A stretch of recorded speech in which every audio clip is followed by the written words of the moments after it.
Welcome to Without a Candle. We are your hosts, Hey guys, I'm Carla. and I'm Karlie. Let's just jump on in, shall we? Hope So that's just in okay. case this is your first time tuning in, Yeah. I'm Carla. I'm here with Carlie Hi. and special guest today, Monique. Hello. Um, Carlie, do you want to add anything before I just jump on in? Yeah, so Okay. for those of you who have been around for a while, A long time. yeah, a while, you might remember Monique from Main Street.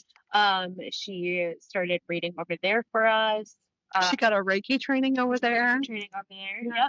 Yep. And now paths have crossed again. Yeah. We've been doing our markets on Witches Day out, and we are excited to bring you back and have you do readings. So today you're actually debuting your readings in this space for the first time. First time. Yeah, so tell us a little bit about you and what you've been doing since our time apart and how your business has evolved and just all the things. Oh, okay. Yeah. So I've been doing a lot of traveling, honestly. I'm originally from Virginia, so the road between here and there is very, very long. Yeah. And luckily, I have come across a lot of friends, a lot of people that have, walked the similar paths, not the same, but similar paths. And, making connections and trying to grow as a human being. Okay. There was a time after I stopped working with you guys that I literally did nothing, where um, self-reflecting. Okay. There was a lot of self-reflecting at that point. After I'd say about a year of going inward, I decided to help out again. Okay. You said earlier I've been practicing Reiki a lot. I now officially make dream catchers for other people. I usually make my own, but Yeah. I've And they're officially beautiful. started. I love them. Thank Every time you post them, I'm like, I don't need 50 of these things. I mean, you could. Maybe. They do need a break as well to Yeah. be rotate and cleanse. So you Oh, could yeah. need 50. They need homes. Yeah. Yeah. So let's take it back, like back, right? Do you remember your first inkling of a practice before it had a name, before your practice had a practice? Yeah, What- yeah, I do. Very young, actually. Um, Going to church every Sunday and asking questions. And it wasn't just a thing, it was being inquisitive and asking questions and wanting answers to things that weren't making sense to me. And so I would never get the answer. And I was always told very, very little that I was going to hell. Okay. You're a demon, you're going to hell. Love that. Yes, very, very young. I think the first time someone's actually said it to my face, I was like 11. So I'm sorry. very, very young. Yeah. Because I was inquisitive and I wanted to know the answers. And, And as an adult now, you're probably aware that they didn't have the answers either. No. People don't know what they don't know, right? Right. Yeah. So that's tricky, right? Yeah. To be put in that time in that space and to know like all this information is good. Like I love these stories and I love all this stuff, but there's more. Right. Right. Yeah, it's a lot. So from there, when did you start your self-discovery? For a long time, I think so. I got my first tarot deck from a friend. I think it was like 13, maybe. And my mom found him. Okay. And she immediately was like, "Oh no, not in my house." Yeah. So that led to a lot more questions because like, what's the big deal? Right. And so it went from not allowing to have tarot decks to not allowed to have cards in the house at all. Okay. Yeah. Because of You can read tarot with playing cards. You can. Yeah. And so it made me want to know more. And from there, when I moved out of my mother's house at 19, I went out and bought my first, divination books, trying to figure out what more was out there. It wasn't just tarot for me. It was just like, what else is out there? Yeah. And I mean, speaking my age, 20 years ago, there wasn't as much information out there. It was more of a taboo thing. It was so taboo. Yeah. And so from there, I was just like, okay, something else is out there. I'm going to find it. And so I find it intriguing, even though at 13 you couldn't name what you were witnessing. But wow, that cold chill rush was crazy just now. So you knew that there was power in the things that we were being taught to fear, right? So, and especially as women, right? As women, and then obviously there's culture differences, right? So as women, and then even more so as a Black woman, right? So you start wondering, like, I'm being ostracized because they fear me, right? They know my power. They can't answer my questions. And I think if the person that was being fearful could wrap their head around how powerful we were and how you can hear the water behind you. Don't you make that happen. More to that story. But imagine if those people could be aware of the power and the greater good that we could serve a purpose way back then, right? Like we're not fucking evil, you know? Right. Right. Not yet, anyway. So anyway, leading to that. So that was the beginning of your self-discovery. Then what? Well, I skipped a part. Oh, sorry. One of the other things is that when I was little, I used to see spirits like on a regular basis. Okay. And so they looked human, you know, like they looked like real people. Yeah. And so I remember, you know, telling my mom, hey, there's someone walking around in the backyard. There's someone, you know, and it used to petrify my mom, you know, like, so I do understand some of the fear because there's nobody in the backyard. Yeah. You know, so. Yeah. Nobody that she can see. Exactly. Right? Sure. Exactly. And so I grew from that, and I, you know, told myself, okay, well, this person isn't seeing anything, so I should not say it. Yeah. I should not point out there's. So you learned discernment. I very much did, because I did realize that I was freaking people out and scaring people, and a lot of them were my own family. Yeah. You know?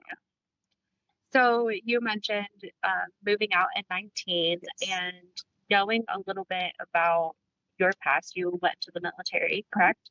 How did that affect your spiritual journey and like learning all of the things? Because you went in like what, as a teenager, like before 20s, right?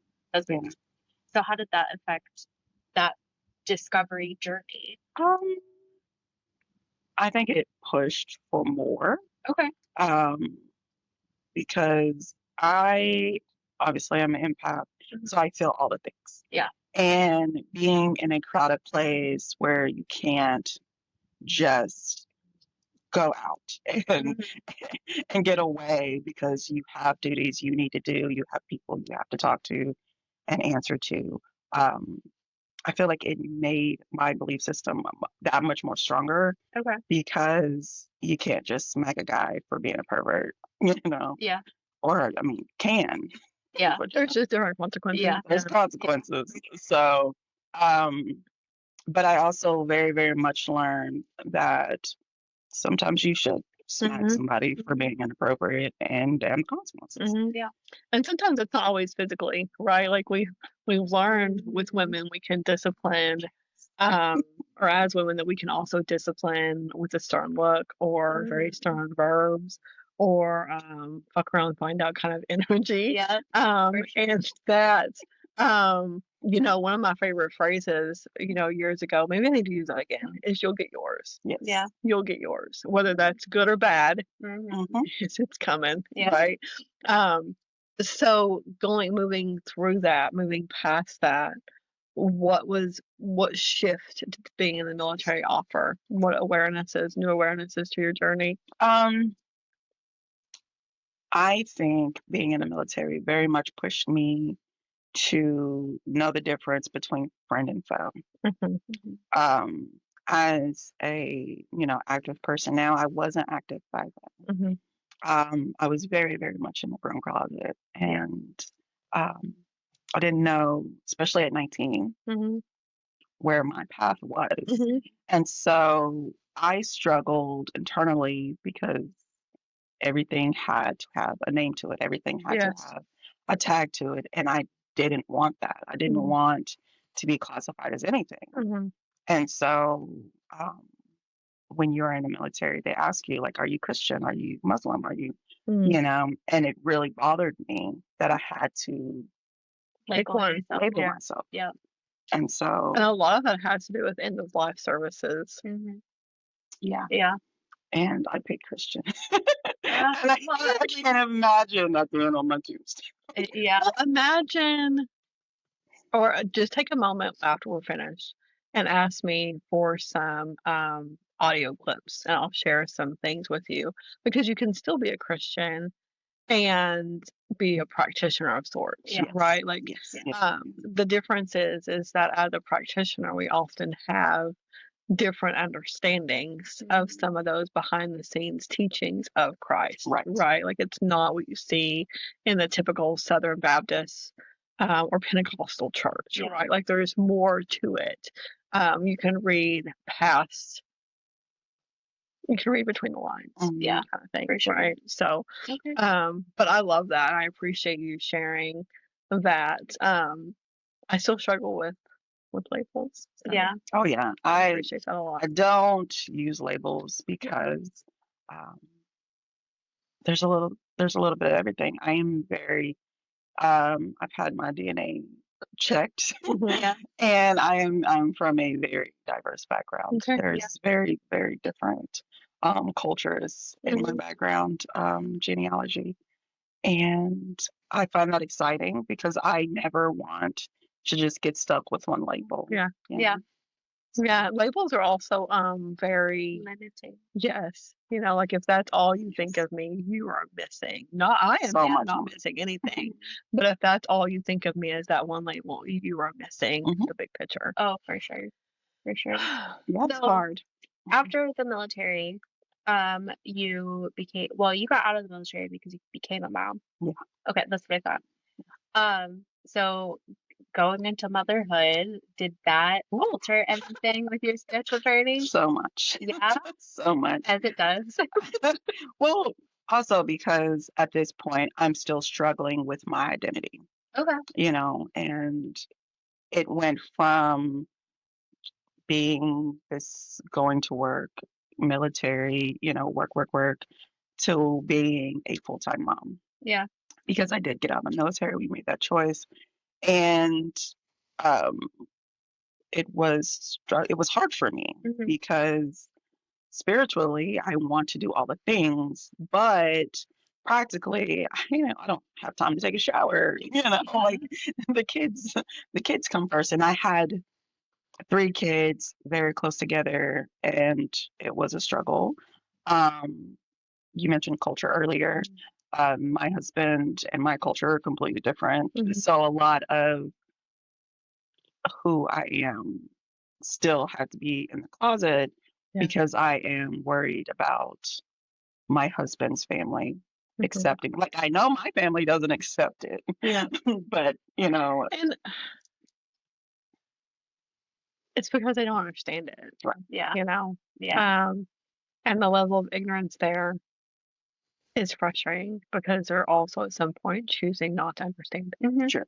So that's very hurtful. Yeah. There's a difference between just not being accepting and choosing not to be educated. Yeah. You know For what sure. I mean? Yeah.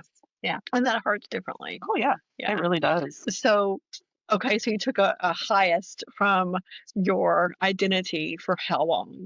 A very long time. It came to my attention, and I'm going to say 6 years ago now, where Okay. it was definitely like, why aren't you happy? Yeah. You have all the things. And that's about the time we met. Yeah. Like I said, yes, I was doing tarot before that. Mm-hmm. I never stopped doing that. But that was something I could do off in the corner or something More discreetly. more discreetly. And so I got to a point where that one of the houses we were staying in, I am convinced was straight haunted. And I don't mean in a good way. I mean, like you walk through the door and you're like, this place sucks.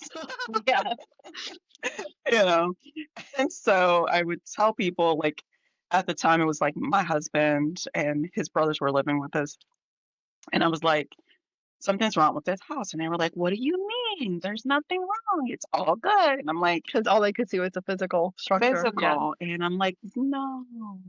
I'm like, you don't smell that? And they were like, what? And I'm like, there's something dead under the house. And they're like, there's no basement. And I'm like, I'm telling you, There's something. there's something down my there. goodness. So I just got a little nugget. Oh, it was more than that, wasn't it? It was a burning of flesh, huh? Yes. Okay. Yes. And I could not. Man, I wish I didn't know that. Yeah, I could not understand. But they didn't see it. They didn't hear it. They didn't smell it. And so I started every day when I get home, I started saging. I started praying because very, very much so, something was there.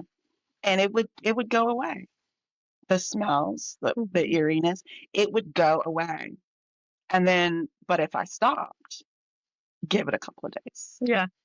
And it was the smell and it was the eerie feeling. And my husband Never had a clue. never had a clue. I was just like, oh no.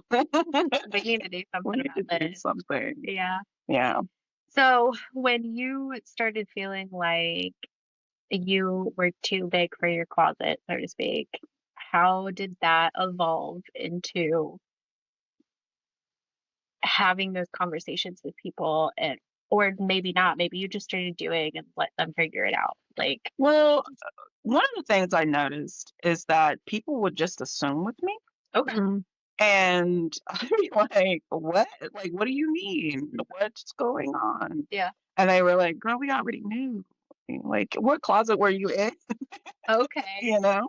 And I'm just like, huh. But like, if you're assuming anyways, why am I trying to hide something Right. that makes me happy? Yeah. You know? For sure. So I just started doing my it. thing. Okay. Yeah. All right. I think that's awesome. Yeah. And I appreciate your sharing, more of the path, right? More of, like, okay, so I know, but I've got to tuck this part of me away. And even the timeline, right? So I found that book and I'll share that with you later before I knew there was a place or a thing or whatever. But the timelines match up pretty good. Like me not having to hide some of those other things because Rodney retired, right? So I appreciate that. Yeah. Man. So, okay, you took a I won't say that hiatus again. But you went inward for about a year. Yes. To kind of sort through some things, right? And you had mentioned previously people couldn't understand, and maybe you couldn't understand either why you were unhappy because you had all the things, the family, the kids, the things. You had all the things. Yeah.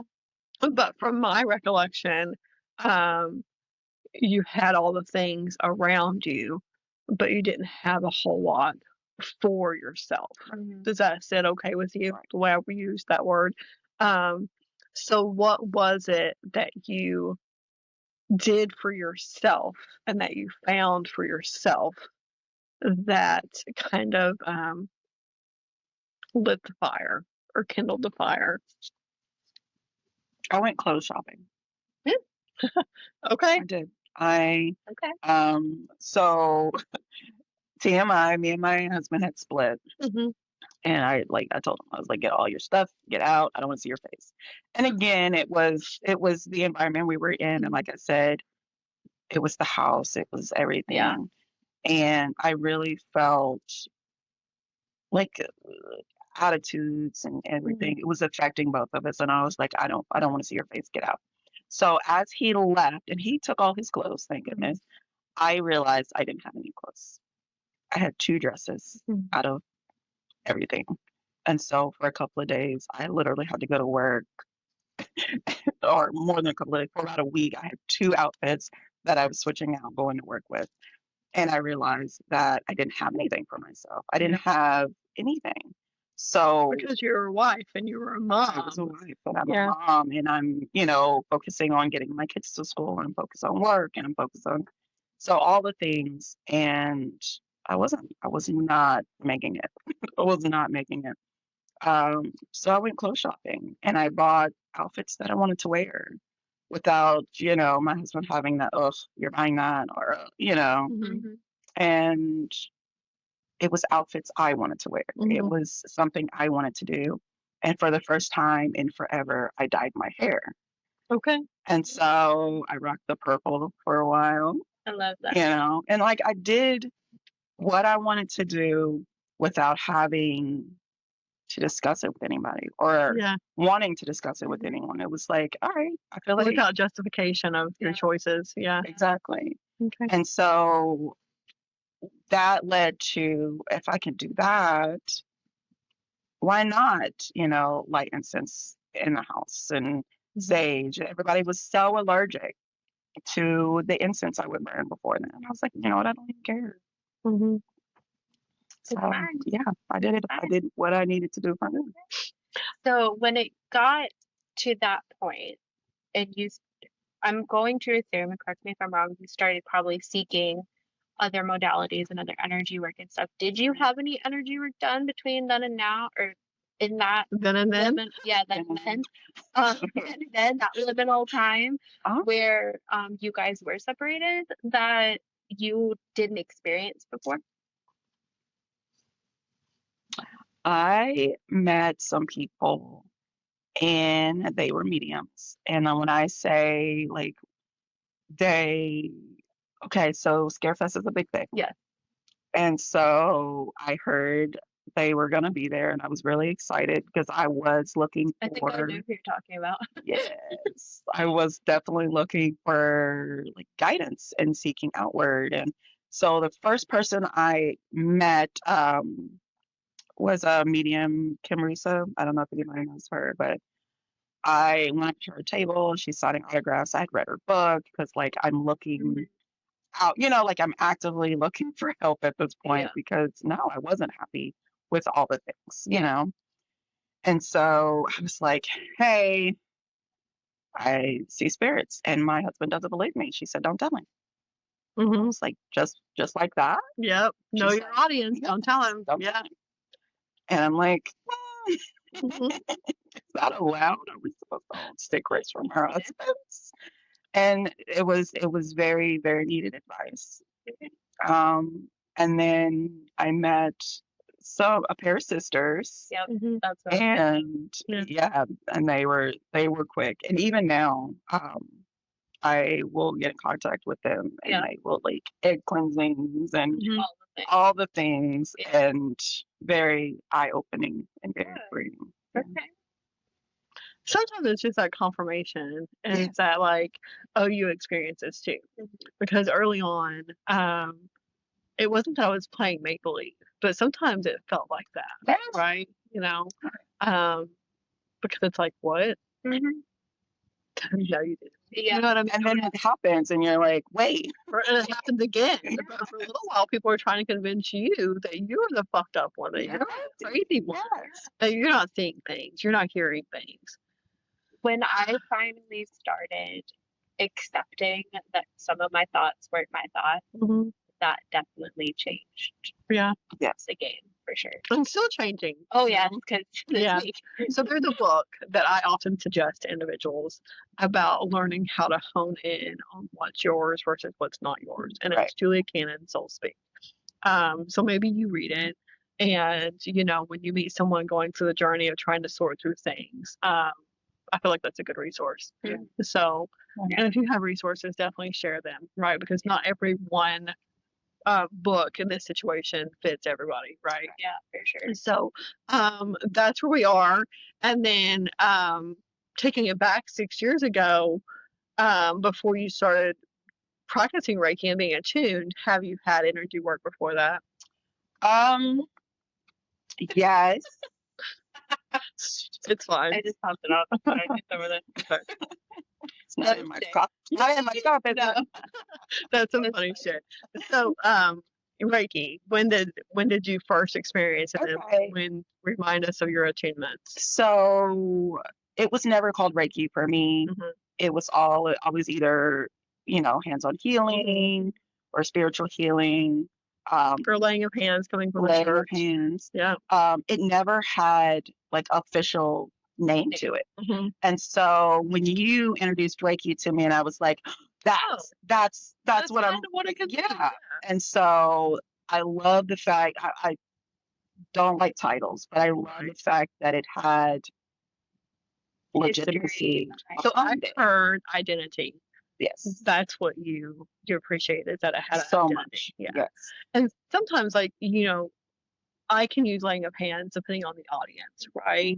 Mhm. But sometimes those identities aren't for us. Right. It's to help the other person understand. Does that make sense? Sure. Yeah. Because it's scary otherwise. Yes. And so some people, if you say, "Oh, I'm praying for you," and they're okay with the praying for you, Yeah. but like if you're saying, "Oh, let's do Reiki," they're like, Yeah. "No," so, Absolutely. And I've had that happen Mhm. several times where people are like okay with the prayer, but I'm like, okay, well, let me like rub your shoulders, and they're like, Mhm. no, Mhm. don't do it. Yeah. It's you just have to accept it. So I found identity there, but you have some pretty cool stories to share from that building, right? So because that building was very active. Very active. So, Prairie Falls for a Okay. second. For those who don't remember, that location was an old funeral home. Yeah. Yes. Very active. Very active. I hated being there by myself. So, Apparently you weren't the only one. No. It ran me out of the building the one time. Yeah. Remember? She's like, I'm out. I stood outside. I don't. Well, You can tell me this story because I don't know it. well, it was late. We were closing. Carla had to leave. So I had one more client, which is fine. We were in there, and I told her, I was like, I'll lock up. It's fine. So as I'm doing the reading, there's footsteps walking down the hall. Doom, doom, doom, doom, doom. Heavy ass footsteps. Heavy Like footsteps. Bigfoot. Yes. And it was so jarring that like I backed up and I was like, what is that? And I'm trying to identify if it was up above or outside the door, like you're trying to figure out where the Because we had sound's coming from. apartments upstairs. Yeah. Yeah. And it was outside the door. And so the woman that was on the table was like, you hear that? And I was like, I hear that very clearly. And so she gets up, I get up because I'm not going by myself. And so open the door, we walk out. I start checking the doors, making sure everything was locked up. It was. I'm like, okay. So we go back in, we start back up. Here it is again. But this time, it's the door opening. You hear it all. Someone opens the door, closes the door, walks down the hallway. And I'm like, okay. So, go ahead. When I would go and be there in the mornings before the shop would open and to like press whatever I had to press or whatever in that first room, I would hear those too. And it got so bad that I would just sit there behind my table, be like, well, this is how I'm going to go out. Like, there's nowhere for me to go. I can't open the window. I can't get past that. Like, Right. it's just how it happened. And you heard it. Yeah. Like, Yeah. Deuces. That building's for sale if you want a haunted house. Just saying. So, okay. As it was now identified as Reiki, what was your first experience? Okay. as a practitioner, Either way. either way. Yeah.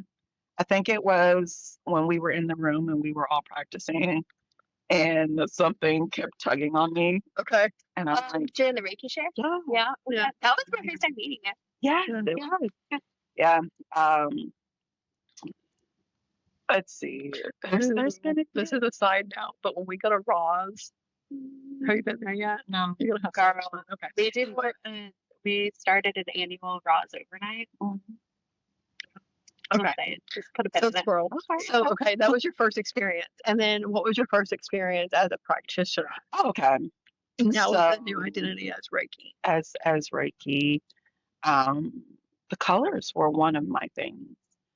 The feelings, having to be able to separate my pain from your pain type of situations. Um, like I was in a situation where this lady had a headache. And so I'm doing, and like it was scrambling and her thoughts were running. And I'm like, honey, calm down because you're making me dizzy. Um, but it's very trying to figure out what's you and what's me and the connections. I found that pretty trippy. Yeah. Yeah, for sure. So did that help with it, you being an empath as well? It did. Yeah. It really did. Because it also pointed out the differences of what I was feeling. Because before, yes, I'm an empath, but I can't tell, so I would sit there and I'd just get really angry for no reason, not realizing I'm picking up on other people's emotions or anxiety or whatever. And I was a wreck all the time. It's exhausting. Yeah, exhausting. for sure. Because when you think that is your hormones, and you think that is your mood swings, like, Right. damn, I am crazy, right? Yeah. And then you're like, oh, that's not mine. Yeah. That's not mine. Yeah, we do that often. Yeah. So We when I had a reading with somebody this year actually, and when I was told you need an opening prayer before and a closing prayer after for like when I do my rune readings, I don't know why I felt like I was slapped in the face because I'm like, we do that in Reiki, like we close afterwards, so like we had that disconnect. separation, yeah. And it never dawned on me being an empath as well that I could use that same principle anywhere else. With all the services, Yeah, or even just in everyday life. Yeah. Like if we're having conversation and I know you're bloated today and I start feeling bloated, I'm like, oh, it's not mine. No, or like somebody walks in and they're like really, and I've gotten that way where I've come back here and I'm like, Carla, you have to go deal with that because like I'm starting to get all flustered. But that's when I can be like, that's not mine. You're so nice about it though. And I just leave. You know, you're not wrong.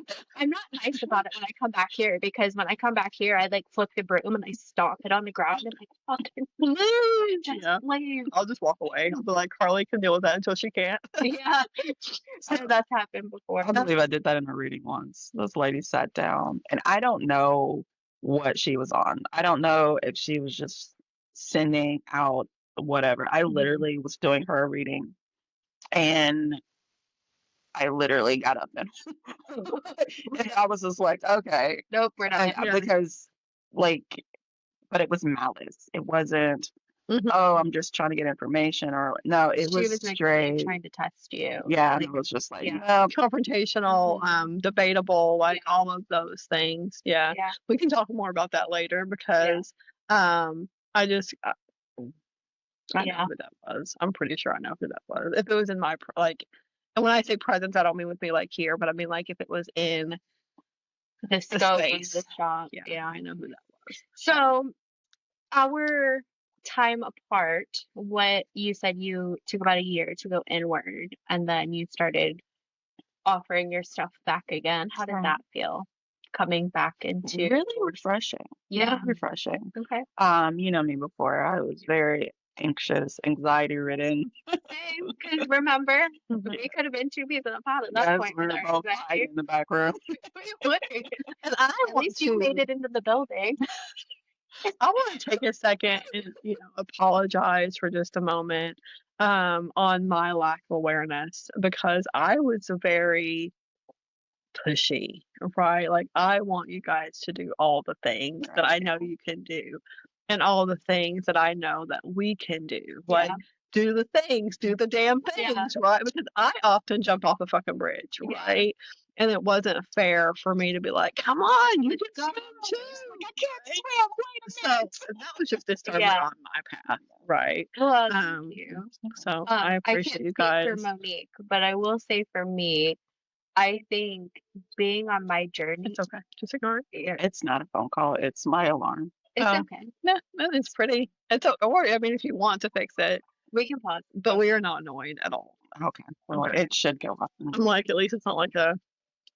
Anyway, it's pretty. Yeah. It's fine. So I think even though I was on a journey to fix my anxiety myself, Yeah. you still gave me that confidence that I didn't see in myself. Like you knew that I had, and you kept pushing me, and I finally learned to just trust that, that I'm in my own head and I'm the one blocking myself. Yeah. If other people can see me, then I can't see myself, then I'm going to trust that. And I ended up doing that. And now this is where I'm at because of that.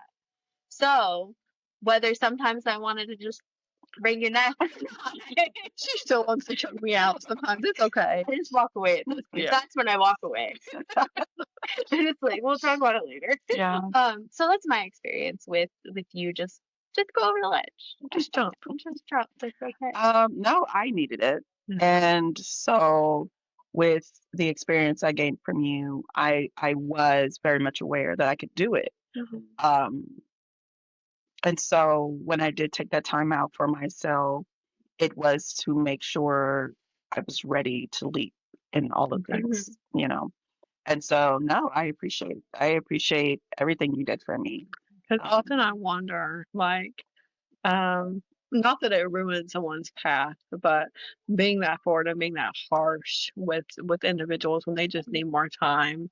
Yeah. I'm like, would there still be other people on the journey? You know what I mean? Yeah. So, and I know that's not my responsibility. That if they weren't ready to find it, they're still not ready to find it, and that's okay. But as a teacher, you wonder sometimes, right? Why all these people are choosing the path, and then few. Oh, never mind. I know. I answered my own question.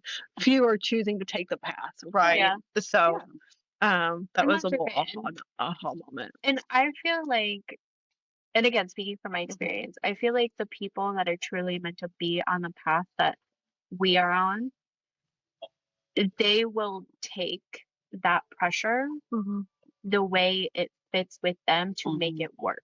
Does that make sense? Absolutely. Even if that means jumping in head first and following and just trusting that I'm going to float, or taking the year off and knowing that after that year, I'm still going to float after that. Yeah. I think that individual definitely, it's individualized. It's definitely, if they're truly meant to be on it or not, is how they stay or they don't. So You know what I from mean? that, how do you? What lessons did you learn, Monique, from and Karlie too, on how to share differently? I show up the way that I am, Okay.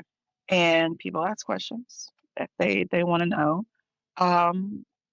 But I have learned I'm not a pusher. I don't push people. Like, I will give you the information. Take it with how grain of salt if you want to, or take it. I've learned that a lot of people, they don't see the path.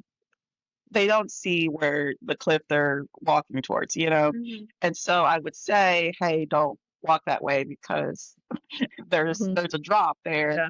And they would still walk that way because they don't see it. And I had to learn that I can't continue to guide people. I can say, hey, this is what's going on, but they have to learn their own lessons. And that was hard for me. You can point the water out, but you can't tell them, hey, go drink it. Right. Yeah, for sure. Yeah. That was hard for me. Man. That was hard for me. For sure. I think I'm in that season right now. Yeah. Man. It's a cycle too, isn't it? It is. 'Cause, yeah. So now, in between, our paths hadn't crossed for a long time. No. And then all of a sudden, we took on Witch's Day out. And then you applied like you do every year. Yeah. And so you were part of the festival, you did our moon markets, and then we ambushed you. Well, I did. Yeah. I did ambush. I think it was like the last moon market of October. We had invited you to do the podcast, and then you're like, "You want to do readings It's again?" like, sure. Yeah, and then before we even got to get all of that stuff, we had the practitioner mixer, so that was kind of your first entry to get to know the the space and the community a little bit and the other practitioners. How did that make you feel in your practice and just getting back out? Like, I know you had been out, but like, am I missing wording here? Because A little bit. So being you're intertwined once again. You're Mhm. intertwined once again with the community. I know you do reading other Yeah. places, and I think that that's awesome. But coming back in here and being intertwined with the collective, Yeah. was that kind of what you were Yeah. asking? Okay. Yeah. Did that sit any certain way with you? It was definitely a feeling of like, hey, I'm coming home. Aw. Because you guys were the first Yeah. people to be like, hey, come in, do some readings, hang out. Because before, like I said, I'm from Virginia. We don't do that there. Yeah. We don't have You know what? They didn't fucking do that here either. Yeah. But here we Exactly. are. But here we are. Thank you for being a part of that too, because dude, pushing envelopes, We being still do. being targeted, like Yes. that is fucking like a pain in the ass. Yes. You know? Dude, at this point, it's more just annoying than me like threatened or scared. Yeah. It's like I don't got time for this. Like Right. at this point, you know. Yeah. So I'm excited. Yeah. I'm excited. What was it? The one Witches Day Out, they had a full blown Oh yeah. they like surrounded my tent, and I was just like, there are other readers here. Why are y'all harassing me? Yeah. Am I your favorite? Oh. Man. And Yeah. this year they were just like it was like almost a mosquito. Just you're annoying, but you're not. You You're know not what I even mean? here. Yeah. I think that's the difference between people that own it. Yeah. Right. Like own the energy, own the practice, own the community, For right? sure. Than people that just use the title for the fluff. Does Yeah. that make Yes. sense? Yeah. And you can tell. Oh, absolutely. You know. Because, their defense mechanism is like, oh, we're not practitioners. I'm like, some of us fucking are. Right. You Like, know, please go don't see it speak for yourself. me. Yeah. The people that Yeah. are part of your thing, the demographic you're Yes. pushing, definitely part of that community for sure. And so we're not Yeah. scouring in fear. No. Right? We're not backing And down. maybe something you didn't know. We have a lot of people in our community that are behind the scenes that we weren't aware of what was going on with predators, but we really didn't have to worry because we knew that they would handle it. Right.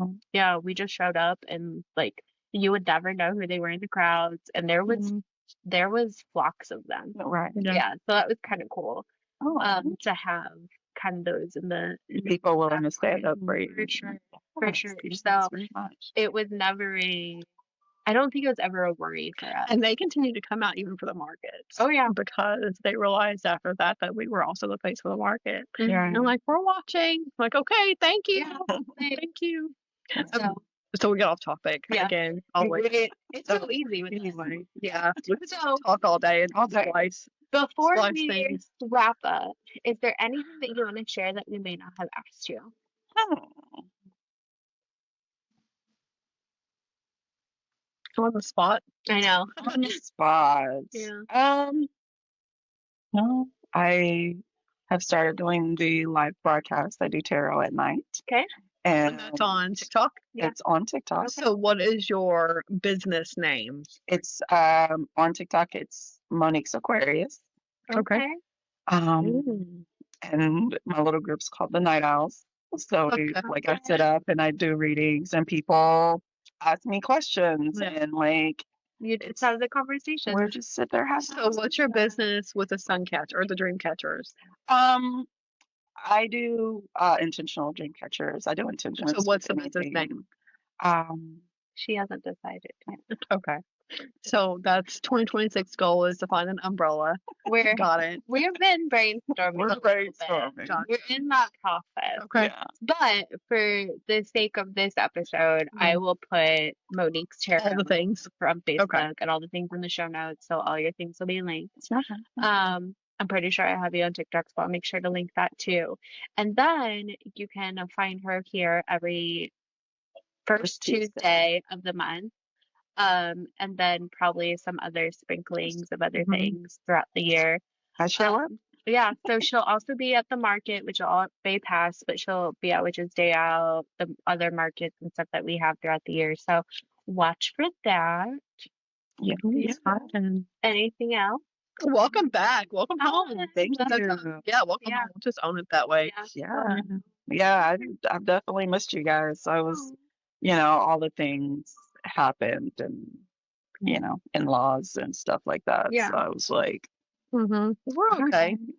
Yeah.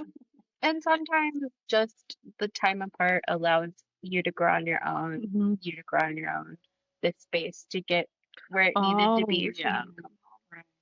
So very that's beautiful.